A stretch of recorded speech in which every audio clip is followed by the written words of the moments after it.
Okay. Good morning, everyone. Good morning, live people and people via Zoom. Just to summarize, because we left last year, I think we sort of looked at a lot of things, but maybe didn't exactly tie it all together. Basically, what we saw is a language of Rashi, who seemed to imply that the, I can find my Gemara itself. Rashi seemed to imply that the melachot of Melicha is Melicha and Ibud, who, and wrongly or rightly, I'm not 100% sure which one, I assumed, or the language of Rashi of Melicha and Ibud rang alarm bells and reminded me of the similar language of the Rambam, of something being Melicha, something else, Hagasa, stirring, being Melicha bishul, or Moteach chut, being Melicha tefira. And I assumed that what Rashi was saying was that Melicha is not literally a step of Ibud, but it's preparatory to Ibud or necessary for Ibud, and therefore it should be a Melacha or a Tolda, or perhaps even a Ko'av, because it's a Tzorech of Ibud. That's how I read Rashi. And this is in contrast to the Ritva that we mentioned then in Shiur, and the Rambam in Perish Mishnayos that I printed on the source sheets also, who both say that this is literally part of the Ibud process.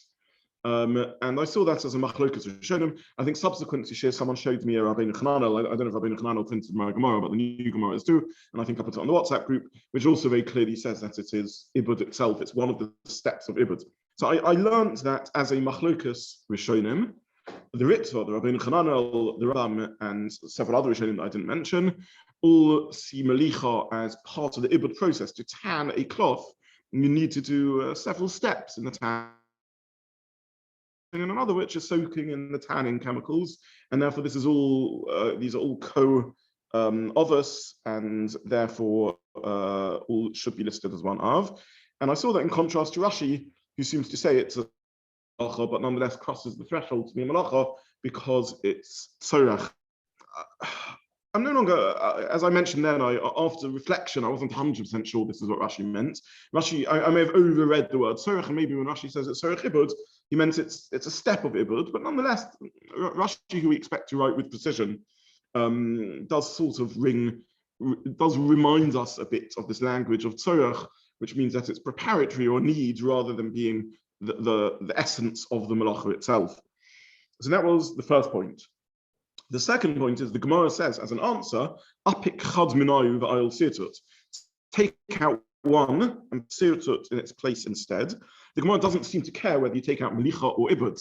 Now, according to the Rambam, Rabbeinu Chananel, the Ritva, we understand why the Gemara doesn't care which one you take out, because they're co-melachas, so it's arbitrary. Keep one in and take the other one out.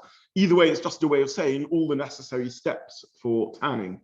According to Rashi, if we've read Rashi correctly, the one that you would want to leave in would be ibud, because that's the real melacha, and melicha is just a tzorech ibud, and therefore that would be the one that you would take out. So that would be a little sort of nuance of language that maybe in Rashi either would indicate we've misread Rashi, or Rashi's not bothered by that language, and that's what he understands that it means. Then what's the importance of there being 39 melachot? Why do they have to put another one in? Why can't they? Are they saying that the Mishnah is correct? They agree with the Mishnah, and there has to be 39 melachot. It's just that there's been a break in the chain of transmission, and something has got put in by mistake instead of sirtut. Or are they saying the Mishnah is completely wrong? And if the Mishnah is completely wrong, why do they have to be 39? So you're asking really two things: why 39, and then what is the Gemara saying when it's saying take one out, put one in? So the simplest answer to the why 39 is because that's what the Mishnah says. So since the Mishnah says there's 39, it doesn't make sense to the Gemara that these are two out of the 39, and therefore you have to take one out and put one in. The truth is, the Masorah of 39 predates the Mishnah. There's other Gemaras which we've never learned together as a group, maybe one day we'll do it as a group, in which you see very, very old traditions that they had, that there were 39 melachas. The Gemara is dorish this from various sources, either the number of times the word melacha appears in the Torah, or from a gematria of sorts. Very occasionally, Gemara uses gematria for drashas of halachas. But be that as it may, they seem to have had some sort of tradition or drasha or hint in the Torah that the 39. Having said that, the 39 is not and there are minority opinions that think that they're 40 melachos. We've seen that in that Gemara we touched upon briefly. There was one Tana that thought that it was okay to say they're 40 melachos. But either way, our Mishnah says 39, in which case that's the basis of the Gemara's question. You can't count Ibud and Melicha as two. The truth is in Rashi, who says it's Tzorach Ibud. If we read, I didn't mention this in Shiur, but it's something that's playing on my mind a little bit. In Rashi, who says Tzorach Ibud, I don't completely hear the strength of the Gemara's question, because if Rashi says it's a separate step in Ibud, and in some respects even in the other Rishonim also, maybe that counts as a separate malacha. How similar do things have to be steps of melachos, and how similar do they have to be separate melachos? It's quite hard to determine that criteria. I mean, in a sense, all the 11 melachos of producing bread are all tzorach hafiyah, you could argue. They're steps to get to hafiyah. Now, clearly, ploughing is something completely different, even though the ultimate gain of purpose of ploughing is to get to bread. Nonetheless, it's a separate step. So if Haggosa, for example, or tightening, you can hear why the Rambam says this isn't a separate malacha, because it would achieve nothing by itself. There's no point stirring a cold pot. I mean, it does nothing. It's clearly only a subsidiary action to make the bishul work better. And if I understand intuitively why the Rambam says this isn't a separate malacha, you can't compare kneading dough, which is a separate malacha, even though its purpose is to get to bread, to stirring, which isn't a separate activity at all. It's just a subsidiary of cooking. However, here, I mean, I struggle to understand the metzius of the canning process exactly, but salting is effective in its own right. It is an achievement in its own right, because, for example, foods, we just salt and don't do anything else, and it preserves the foods, and that's the continuation of the Gemara, whether that is a malacha or not. So if melicha is its own step in preservation, maybe malacha, or maybe not. Maybe the Gemara thought it was obvious they're not, since ultimately it all comes under the name preservation. It's just different techniques or different steps in preservation. So exactly how you define differences between malachas and where you draw a line, I can retrace the thinking in the Gemara. I can't reproduce it. Meaning I can see. Now that Gemara tells us it doesn't think it's reasonable to count it as two malachas, I can hear what the Gemara is saying, but I can't say that it's completely intuitive to me. I would have found it obvious to draw the line in that place. But isn't it, at least according to the Ritva, it says that it would as a shin for the whole process. Yeah. Then it is obvious that you couldn't have both, because you can't have part of it and a shin which includes all parts of it. True, but the question is Gufa, who taught the Gemara that secret? Meaning, why can't each step be given its own name? Unless the Gemara knew that's what the term meant, and therefore it's asking on the ton of the Mishnah. Had we not had the ton of the Mishnah, we could have found the name for stage 2 of Ibud and counted as separate malacha. But since the Tana is listing it as Ibud, therefore he obviously is using a shem klali. So again, I don't know. I'm not clear enough on this whole business. Seems to be Rabbi Hananel, who seems to take the line that they're almost co-ops, or they're in the same category. At the end, still doesn't say you can take out either one of them. On the contrary, leave in molcho and take out ma'ader.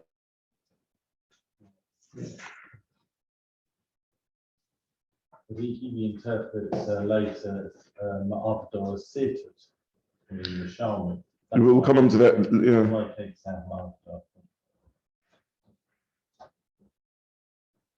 I don't know. I'm not sure what to make of the Rabbeinu Hanan. It doesn't seem to. The Gemara doesn't seem to say that, Dafka. Yeah. We will come to the Shalmi a minute later, but yeah. Yeah. I was just going to say that when we discussed Borer, and we had the same. Sorry, you began asking this. That the answer there given in the Gemara was that they are different parts of the process. So if you're going to follow the same argument here, Malaya, if it's a different part of Ma'abed, you don't need to take anyone out. Right. So good. I mean, that's a useful example. So the Gemara there grapples with why these count as 3 malachas. And when we learned that sugya, the question was about Borer, Merakid, and Zora. Sorry, thank you. The 3, the Gemara at the bottom of Ein Gimel on base, top of Ein Daled on Dalef, where the Gemara says these are 3 separate malachas. even though they all end up basically separating that which the psolas from the ochel, that which you don't want from that which you want. But the Gemara there answers the question, even though we struggle to understand the answer to the question, and its answer is something around, it's a different psolas. One is dirt, another is the natural fibers and so on. Something around process, one is beyond, one is with equipment, and the various svaras that we saw, which the Gemara says something and Rashi says something else. But the Gemara says there's some significant difference in the steps that are being achieved. But those words, some significant difference, or what's big over here? How different a difference do you need for it to differ? That's the question that we have. And I don't really know the answer to the question, because ma'abed and milcha, or different chemicals, seem to achieve something different, and yet it's obvious to the Gemara that these aren't significant enough difference to count as separate melachos. So that's in answer to the first part of your question, which is what's this number 39? The second part of your question about what does this mean? Has the Tana made a mistake? Because the simplest answer to the question is the Gemara is changing the Gersa. Or maybe I don't know if that's how I read the Gemara instinctively. It's not saying the Tana made a mistake. It says there's been a mix-up in the Surah, and we need to amend the text. That's the simplest way of understanding it. The other Rishonim, and I think I printed the Rambam in Perish Mishnayos, say not like that. They say the Tana mentions both, but all the Gemara means when it says take one out is take one out from the list of the number of melachos. But of course, in the print of the Mishnah, in the wording of the Mishnah, it remains in, because there's a reason why the Tana listed both. He wanted to list both to make you realize that they're both parts or both stages or both of melachos, but they only count as one. So in truth, the Tana could have said, for example, ha'ofer v'hamavashel, and they would have both counted as one av melacha. Or it could have said ha'chorish v'ha'chofer, and they would have counted as one av melacha. But those the Tana expected you to work out, and for some reason, Ma'abed and Mole, the Gemara, the Tana wanted to mention both, so that you would realize melachas, but they only count as one in the list. Again, we're left with the question, why two the ones that need to be doubly listed as melachas, whereas all the other ones were expected to work out? I would have found it interesting to say Mavashal and Ofer, that they're both melachas, but for whatever reason, the Tana thought that they both should be listed. This is I'll tell you what the Rambam says in the Lashon. It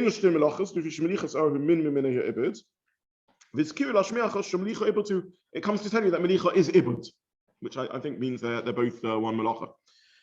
So that's in terms of removing Melicha or Ibud. The Rambam at least learns it's not that we're amending the text, it's just we're saying don't count them as two. Then we get to the question of where does Sirtut come in? Because Sirtut is not listed in the Mishnah at all. So then you have no choice but to amend the text. What else can you do? It's just not listed in the Mishnah, and it should have been one of the melachos. And here we get to a more difficult comment of the Rambam, because the Rambam says, Shmita Tano, when the Tana wrote the Mishnah, he missed out Sirtut, because he thought it was only Machshirei Kesiva. He didn't think it was its own melacha. He thought it was just a preparation for Kosef. So the Rambam seems to be arguing that the Tana genuinely held that Sirtut is not a melacha, or not a separate melacha at any rate, it's only a tolda, or something of the sort. Now, if Sirtut is not a melacha, then he's not saying that the Gemara is amending the text of the Mishnah, and it was a mistaken transmission, but the Mishnah really wrote. In which case, we're back to square one, which is we only have 38 melachas, not 39 melachas. So again, I don't know how the Rambam deals with that. There is a larger discussion over here about to what degree Amoraim actually had the right to argue with Tanoim. And this is a broader discussion, both in classical sources and academic sources. To what degree is it a genuine rule that an Amora can never argue with a Tana? It's true that there seems to be a consensus that when there's no source in the Tanoim to say something, the Amoraim wouldn't argue. But occasionally, when they're rereading a Mishnah, are they saying this is what the Tana meant? Or since this is a legitimate reading of the Mishnah, we can say this even though it's not what the Tana meant. The more familiar term the Gemara uses for amending a text of the Mishnah is chasurei mechzer of hachi katani. The Mishnah is missing some words, and this is what it should really say. And there's really a three-way machlokas what that means. Option number one is the Gemara is amending the Gersa. Option number two is the Gemara is saying, if you read the Mishnah with care, you will understand that that's what the Mishnah is saying, even though it doesn't look like what it's saying. And option number three is, this is what the Mishnah should have said, even though it's not what the Mishnah does say. None of these options exactly help the Rambam in the Perish Mishnayos, because the Rambam seems to say that the Tana of the Mishnah meant that Ibud and Melicha are one melacha, but also the Tana of the Mishnah deliberately missed out Seitut. If the Tana of the Mishnah deliberately missed out Seitut, then where's the 39 in the list of the melachos? So again, I don't have a way of answering what the Rambam in Perish Mishnayos means. In Yad, in the Mishnah Torah, the Rambam at the beginning of the melachos lists all the melachos. I think I printed in the sources I handed out. No, I didn't. I should have. The Rambam Peik Zayin Halacha Aleph lists all the melachos. I'll put it on the WhatsApp group later. He lists melachos shechav and skid of a koris. Uminion kol avos melachos aborim chasa achas. There's 39 melachos. And then he quotes our Mishnah and subtly alters it here and there, as is the way of the Rambam. But he does list Seitut in the Mishnah, so in his list of 39. So at least in Halacha, the Rambam does list Seitut as an Av Melacha, which is based on our Gemara, which says that Seitut is an Av Melacha. But he does seem to say this in Perish Mishnah that our Tana didn't hold that. So I don't know what sense to make of that. Rabbi Zobin. Does he list? Bishul, or does he list Ophir? He lists a fear, but the truth is he changes the language, and this is a broader topic. Our Mishnah talks about the verb let's just look at language. Our Mishnah, so I don't make a fool of myself. Our Mishnah lists the verbs hazoreya, hachoresh, hakotza. There's a word for this in grammar. Those who know grammar, what's it called? The doer of something. There's a grammatical term for a doer of a verb, like the runner. Okay, something. We have a machlokes. Okay, what's it called? Gerund. Okay, so the Mishnah lists it in the gerund form, which is the plower, the sower, the baker, etc. And the Rambam lists it in also a nounized verb, but the action. So hacharisha, the plowing, hazariya, the sowing. What's that called in grammar? That's just a noun. No. Okay. Without going into the technical terms, there's two forms of nounized verbs, of verbs which become nouns. Either a verb which becomes a noun because of the doer, like the runner, the sower, the plower, which is how the Mishnah lists it, or verbs which become nouns because of the activity, the plowing, the baking. And the Rambam does the latter form of noun, and the Mishnah does the former form of noun. And that's a separate discussion. But the Rambam does make various alterations in the language of the Mishnah, but either way he does list Seitut in the melachos. Could I ask? Yes, sure. With Seitut, you mentioned the Rambam does list it as one of the Lamatet. In this particular example, could we say that it doesn't actually have the kayama to count as a standalone melacha? Because as soon as he's drawn the line, or soon after, he's just using it to cut with, and then it loses any relevance. So there's 2 points. So the question is whether there's an issue here of kayama, because as soon as you cut it, it loses relevance. We can phrase your question differently, and we can say, is it just preparatory, not an action, an independent action in its own right? So in a minute or two, we have to look at Seitut and see what it's preparatory for. The Rambam has his own view on the matter. And you could come up with an argument to say that because it's preparatory, it's not a choshev enough melacha, not necessarily with the language you're using of not kayama, but just saying because it's preparatory, it doesn't have a significance in itself. It's just a means to an end. And that is indeed what the Rambam says in the Perish Mishnayos. In the Perish Mishnayos, the Rambam says that it's not listed as a melacha because it's just a machshir, just a preparation. The problem is our Gemara says not like that. Our Gemara says, I'll Seitut, put Seitut in its place on the list of melachas. And if you don't add Seitut in, then you're short of one melacha in the list of the lamatas melachas and Mishnayos. Okay, so this is, I think this is really probably where we should have got up to last time had I explained, been a little bit clearer. Before we move on, any further thoughts about that? Just so I think that's a reasonable summary. Okay, the next question actually, so it follows straight on from your question, is what is Seitut? What melacha is Seitut? And here again, I printed the sources. We come to Machlokas Rishonim. Rashi says that Seitut is preparation for chituch, that those who make straps or leather sheets and the like first etch a line and then use that line as a means to do the mechatich, to do the cutting of the melacha and the cutting of the leather. And if you look at the list of Lamed test melachas, one of the melachas is chotech and mechatech, and therefore that's a melacha. And here the Gemara is being mechadish that sirtut is also a melacha because it's preparatory for that. Again, it's fascinating because really sirtut is sorech mechatech according to this. So the whole question of the Gemara is that melicha shouldn't count as a melacha because it's just preparation for ibud. You could have argued that sirtut shouldn't count as a melacha because it's just preparation for chituch. And nonetheless, the Gemara seems to put sirtut in instead of melicha. In other words, sirtut is a more choshev preparation because it's somehow more different. Again, you can hear the logic of that. Melicha is affecting chemical change in the leather to preserve it, and that's exactly what ibud is, so it's more similar. Whereas sirtut is a different sort of action, it's etching as opposed to cutting, and therefore it's achieving something else. Nonetheless, it does seem to be preparatory. It doesn't seem to achieve anything in its own right. A leather cloth which is etched has nothing useful about it until which is scratched until you actually cut it. Nonetheless, the Gemara sees it as a separate melacha. But this is, be that as it may, this is how Rashi understands the melacha. The Rambam in Perish Mishnayos, the Rambam in printed in the source sheet in Perik Yud Aleph Halacha Yud Zayin lists sirtut as a preparation of Kedei Lichtov. You see this on our Sifrei Torah where we still do sirtut. Scribes would etch lines into the leather or into the parchment in order to be able to write on top of them. And therefore this is a melacha in order to write. Again, we really have the same question that this is a tzorech that seems to be preparatory as opposed to an achievement in its own right. Though you could argue that it's sort of part of the production method of parchment. Indeed, the way parchment is sold nowadays for Sifrei Torah is the suffrage industry, like all industries, has become broken up into division of labor, and there's sort of specialists that do each stage. So very few sofrim that write also prepare parchments, and sofrim that write don't necessarily aren't the buttermachers that make the boxes for tunin and so on. So when a sofa orders parchment from a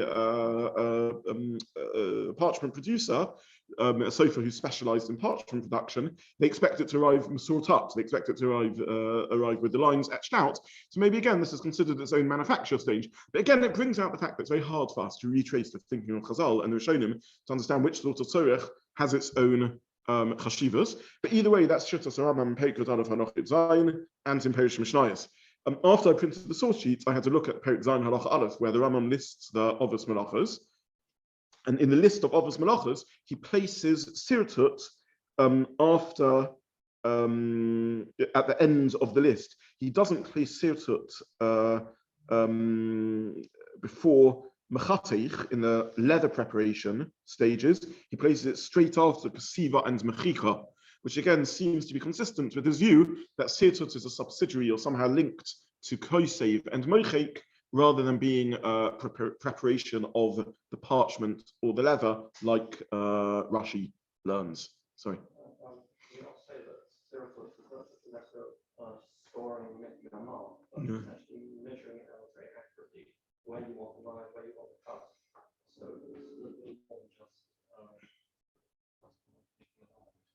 just. So the question was: is sirtut not more than making a line, but making a line with great precision because you've measured exactly where to make the cut? Now that may be the case, but nonetheless, it's a tzorech kasiva or a tzorech chituch, whether like Lashon or like the Rambam, which is preparatory. So you're right. I mean, it presumably involves a great expertise and it's a skill. But again, we get to the question of what level of skill or separation makes something a separate malacha as opposed to a subsidiary malacha. Again, we can retrace the thinking of Chazal, but it's hard to feel that we could have said it ourselves. At some point, obviously, stages and process become their own malachas as opposed to being subsidiary malachas. But where that border is, I have no idea. So let's just take it. It seems a bit strange to see it actually after the Katiba and the Mechika. It should be before or should be In the Rambam, yes. I don't know the answer to that question. Yeah. So just, I think what sharpens the question you just asked is, when you look at Siddur de Path or indeed any of them, and why isn't plowing the preparatory step to Zereya. Yes, I agree with that. Ploughing is preparatory to Zereya, and all the 11 are preparatory to baking. So the answer is clearly that's true, but these are very different activities, months off, and they're for their own melachos. But at what point does something become a very different activity in order to be nechshav and melacha? So it's like a lot of questions. It's quite easy to hear the extremes, and it's quite intuitive that ploughing is not a preparatory act to baking. But exactly at what point, is lisha preparatory to baking? At what point does something become a separate melacha? It's very hard to determine, unless you say that it has no separate outcome. I use the example of hagasa. So stirring is very intuitive. The Rambam says that hagasa is tzorech bishul. So that's a very intuitive example of something that's not separate melacha, because you achieve nothing by stirring a cold pot. It's clearly only to facilitate bishul, and therefore it's just a means to an end and not its own melacha. So there are extremes where I think our intuition is quite clear that it's not a separate melacha, but exactly where to draw the line, Sartate, is a little difficult. When you see in Rashi that Sirtut is etching rather than being a string down or other forms of demarcation.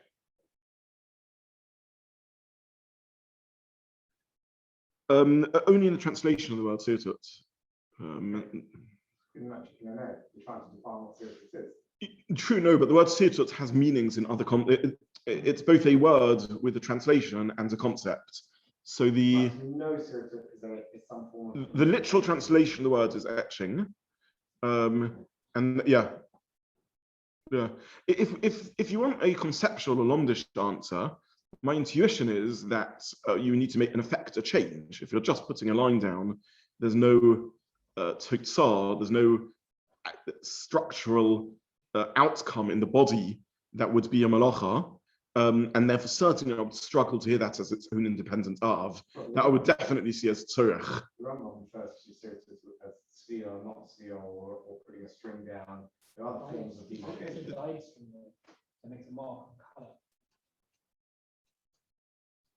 Something has to happen, nechorah, for it to be an av. If nothing happens, it's easier to hear that it's a tolda or a tzorech rather than an av.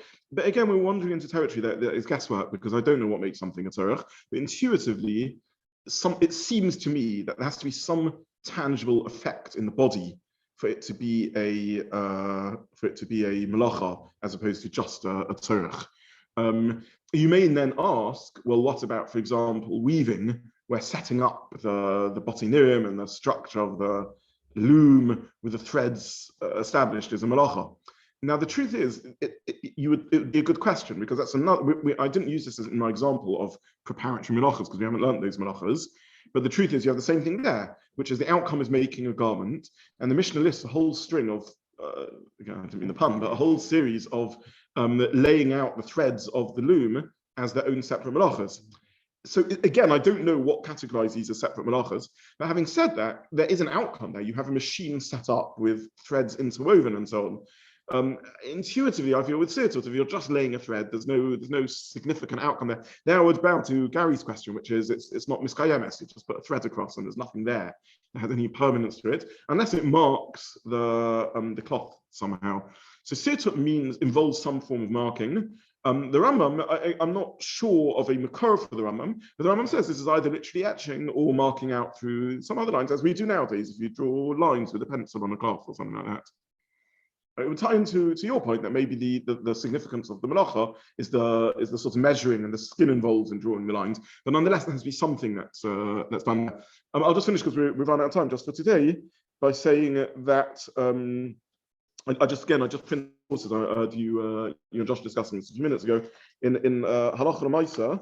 The Mishnah Berurah brings both of these. He brings sirtut as a